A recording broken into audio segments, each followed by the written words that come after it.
నమస్కారం. ఘంటారావానికి స్వాగతం. ముందుగా ప్రధాన అంశాలు. కొండా మురళి వ్యాఖ్యలపై భగ్గుమన్న కాంగ్రెస్ నేతలు అధిష్టానం దృష్టికి తీసుకెళ్తామని వెల్లడి.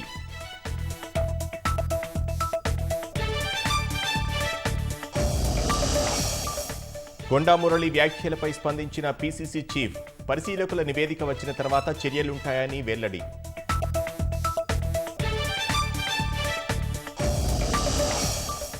వివాదంగా మారిన భద్రకాళి అమ్మవారికి బంగారు బోనం. మంత్రి సురేఖ పునరాలోచన చేయాలన్న ఎమ్మెల్యే నాయిని.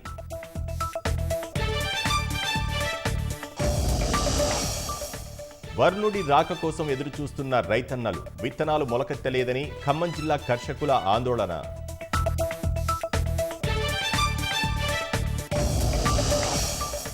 ఖతార్ వైమానిక కేంద్రం నుంచి అమెరికా ఫైటర్ జెట్లు అదృశ్యం. ఉపగ్రహ చిత్రాల్లో కనిపించని అగ్రరాజ్యం యుద్ధ విమానాలు.